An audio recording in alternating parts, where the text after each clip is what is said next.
Monsieur le Président, Mesdames, Messieurs les académiciens, c'est un honneur bien sûr de faire cette présentation et je vous remercie de m'avoir donné la parole pour commémorer ce bicentenaire de la création de la première chaire d'anatomie pathologique au monde à Strasbourg en 1819. Certes, l'anatomie pathologique était une discipline ancienne puisque les débuts remontent finalement aux premières dissections où l'on observe à la fois des structures normales et à la fois des structures pathologiques.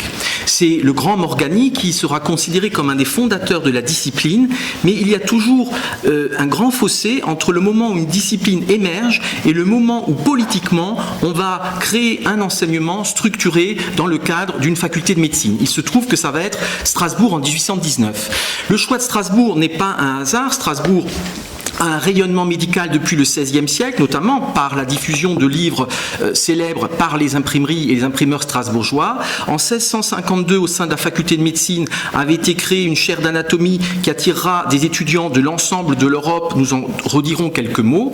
Et donc 1652, la création de la chaire d'anatomie. 1670, la création de l'amphithéâtre d'anatomie qui est construit dans une chapelle désaffectée qui est au bout de l'hôpital de Strasbourg. Et à partir de là, 1670, toute personne décédée à l'hôpital fera l'objet d'un examen qu'on appelait examen cadavérique, donc d'une autopsie et ou dissection. Et ceci restera quasiment valable jusque vers 1980. C'était une particularité strasbourgeoise. Strasbourg possédait également, depuis la fin du XVIIe siècle, un hôpital militaire. C'était un des trois grands du royaume, avec Lille et Metz. Il avait à peu près 1000 places, et cela amenait un enseignement complémentaire à la faculté de médecine issue d'une ville germanique jusqu'en 1681, puisque Strasbourg n'est devenue ville française qu'en 1681. À la faculté de médecine, l'enseignement était en latin et en allemand, alors qu'à l'hôpital militaire, l'enseignement était en français, ce qui augmentait aussi, bien sûr, les chances de pouvoir accéder à des travaux originaux. Donc, de manière ancienne, ici au XVIIIe, de nombreuses observations avaient été faites d'anatomie pathologique lors de ces dissections à l'amphithéâtre d'anatomie, en particulier des tumeurs, des malformations. Alors, en 1794, sont créées 3 écoles de santé en France. Je vous rappelle qu'en 1792, l'ensemble des institutions universitaires, médicales, académiques avaient été supprimées par la Révolution, mais devant le besoin, notamment militaire, on recrée ces écoles. Il n'y en a que 3, Paris, Strasbourg et Montpellier, et Strasbourg a fait commémorer, comme les autres facultés, ce bicentenaire de la création de l'école en 1994 avec un ouvrage. Ces 3 écoles de santé deviendront écoles de médecine, puis en 1808 faculté de médecine, et ce seront les 3 seules qui resteront au XIXe siècle jusqu'en 1870. Donc il n'y avait que 3 villes où on pouvait accéder au doctorat en médecine, les autres étaient des écoles de médecine. Le dernier titulaire de la chaire avant la Révolution, de la chaire d'anatomie, est Thomas Laut, et tout logiquement, bien sûr, c'était les anatomistes qui avaient, par la dissection, accès aux observations pathologiques. Thomas Laut est très intéressant parce que d'une part, il va être le titulaire de la chaire de l'Ancien Régime, mais, et c'est une exception au niveau français, va être nommé le premier titulaire de l'école de santé. Théoriquement, les gens qui avaient trempé sous l'Ancien Régime, on ne leur donnait pas de poste prestigieux ensuite, mais lui va être en poste et donc va pouvoir conserver une grande tradition de dissection et notamment d'anatomie pathologique. Il s'intéresse énormément effectivement aux pièces pathologiques et constitue les débuts d'un musée en conservant les pièces exceptionnelles. Alors Strasbourg, 1819, pourquoi ce choix? Il n'y a donc que 3 facultés de médecine, Paris, Montpellier et Strasbourg. Paris n'était pas prêt, on pourra en redire quelques mots, et cette création à Strasbourg est due à une visite de Guillaume Dupuytren, donc bien sûr que vous connaissez bien, et dont nous redirons un mot. Guillaume Dupuytren, qui vient à Strasbourg, voit ce modèle de l'école anatomique qui d'une part est tournée vers la chirurgie, contrairement à beaucoup d'autres chaires. À Montpellier, la chaire d'anatomie est restée liée à la botanique jusqu'en 1830. Strasbourg était lié à la chirurgie depuis 1708. Il y avait un grand aspect pratique tourné vers la chirurgie et notamment les tumeurs. Et c'est également dû à Georges Cuvier, qui à l'époque était prestigieux puisqu'il était membre de l'Académie des sciences, de l'Académie française. Il était grand chancelier de l'université et était convaincu aussi fondateur de l'anatomie comparée, était convaincu de l'importance des collections et du développement de l'anatomie pathologique. Donc Georges Cuvier, qui est dans cette commission de l'instruction publique, va créer cette chaire, la première, à Strasbourg. Voilà une autre vue de Cuvier sous forme de médaille, et on peut rappeler qu'il existe un musée Georges Cuvier à Montbéliard, avec ici ce buste au fait de sa gloire en tenue d'académicien et Grand Croix de la Légion d'honneur. Ici, le premier titulaire en 1819 qui est choisi par Dupuytren et Cuvier, et donc par la commission d'instruction publique, est Jean-Frédéric Lobstein, dit le Jeune. J'ai mis ces dates de naissance et de décès en rouge car ce sont exactement les mêmes que Dupuytren. 1777, 1835, c'est une coïncidence, mais ils ont effectivement totalement un parcours chronologique similaire.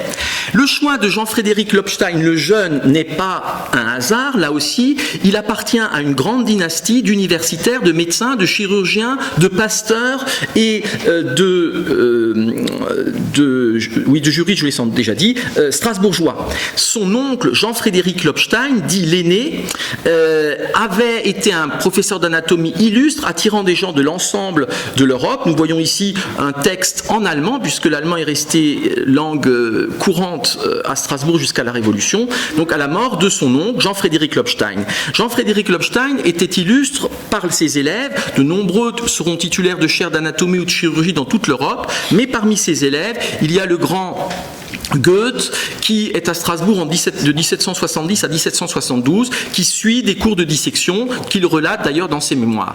Parmi l'entourage de Goethe, il y a de nombreuses célébrités, Jung Stilling, Herder qui se fera opérer d'une fistule lacrymale par Jean-Frédéric Lobstein, l'aîné. Donc il y a là toute une tradition familiale, en plus d'une tradition municipale ou de la ville.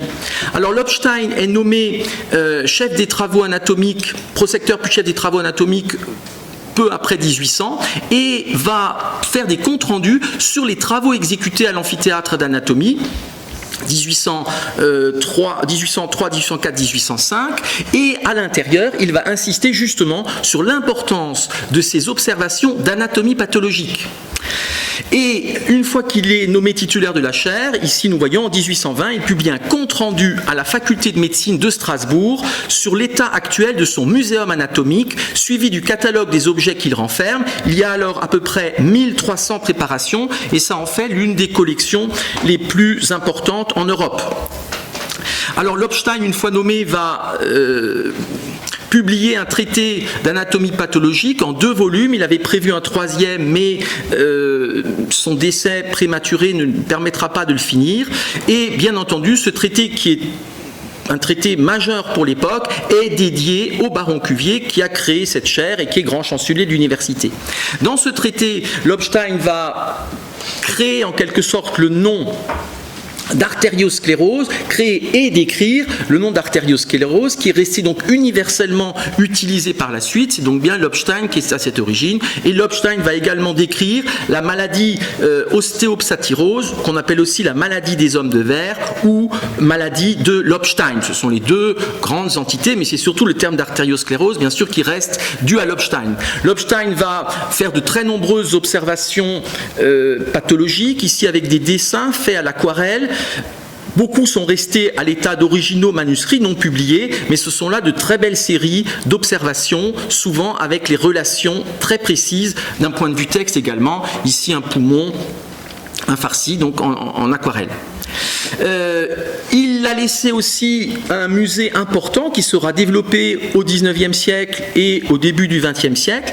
Et pour la partie pathologique, nous sommes en train depuis quelques années de la revaloriser. C'était dans des greniers, c'était très peu accessible. Et pour la partie ostéologique, ce sont 2000 pièces, dont les préparations de Lobstein, qui sont à présent inventoriées. Et ces préparations ont permis de faire une exposition en 2005-2006 sur les squelettes au sens large, archéologie, médecine et anthropologie, exposition avec le musée archéologique de Strasbourg, et on peut être surpris peut-être, paradoxalement, que cette exposition sur les squelettes a attiré 120 000 visiteurs, ce qui fait qu'on peut encore intéresser des gens avec de l'anatomie et de l'anatomie pathologique. Il y a aussi une série d'environ 800 bocaux que nous sommes en train d'inventorier, et le problème est un peu plus complexe avec les liquides à compléter. Certaines pièces datent de l'époque de Lobstein. Je me permets de citer 2 références sur le sujet, un livre sur les sciences morphologiques du 15e au 20e siècle qui avait paru en 2002, et puis un ouvrage sur les collections anatomie et pathologie qui a paru en 2009. Alors, cet exemple de Strasbourg ne va être suivi que très lentement et progressivement.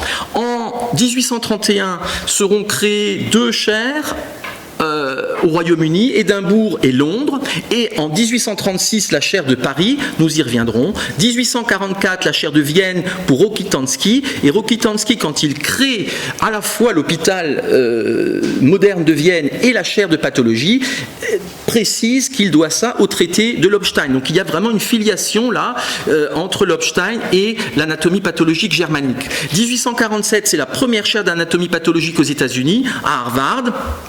Puis en Allemagne, 1849 Würzburg, j'y reviendrai, 1856 Berlin, et puisqu'il y a 3 facultés de médecine en France, Paris, Montpellier, Strasbourg. Montpellier, c'est en 1874. Montpellier était une ville particulière, puisque encore très liée au vitalisme à l'époque. Je me permettrai de revenir sur 2 de ces créations qui viennent ensuite de celle de Strasbourg. Paris 1836, c'est bien sûr Jean Cruvellier. Nous sommes ici dans l'amphithéâtre Cruvellier, il est donc particulièrement normal de lui rendre hommage. Vous voyez qu'on est là plus d'une quinzaine d'années après Strasbourg. C'est une école qui est un petit peu différente, l'école française, mais Cruvellier cite bien sûr l'exemple de pionnier de Lobstein. La création de la chaire d'anatomie pathologique de Paris pour Cruvellier est aussi due à Dupuytren. Dupuytren, en effet, lègue par testament à sa mort une somme de 100 ou 200 000 francs or pour la création spécifique d'une chaire d'anatomie pathologique. En fait, le doyen Orfila va en changer l'attribution pour créer non pas la chaire, mais créer le musée Dupuytren, qui portera son nom et qui malheureusement est aujourd'hui fermé. Donc Dupuytren est vraiment à l'origine de 2 créations de chaires d'anatomie pathologique. Donc les liens entre chirurgie, dissection, autopsie et anatomie pathologique sont vraiment essentiels. Et bien sûr, ce siège, c'est ici les Cordeliers. Cette vue est assez belle puisque c'est avant la construction du bâtiment où nous sommes, où nous voyons la façade complètement sud, méridionale complètement dégagée de ce beau bâtiment des Cordeliers où longtemps il y aura les collections d'anatomie pathologique. Cruvellier, bien sûr, laissera aussi de très belles planches avec son traité fameux.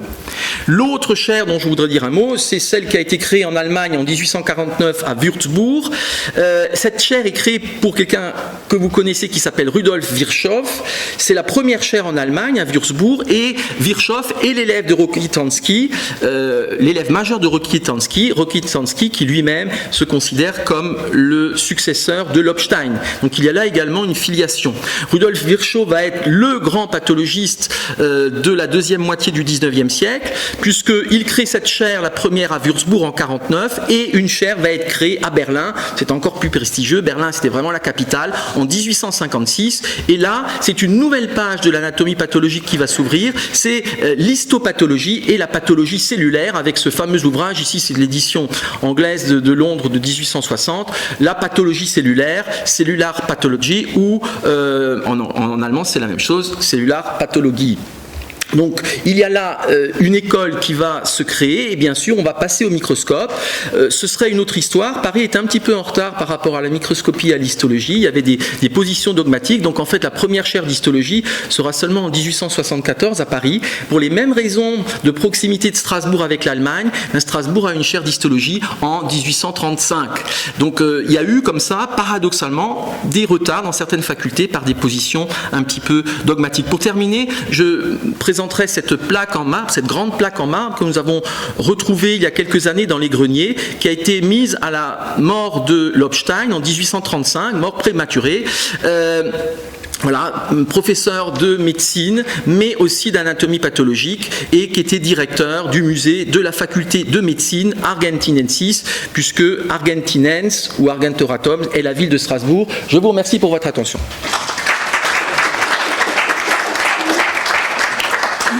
Merci beaucoup Jean-Marie.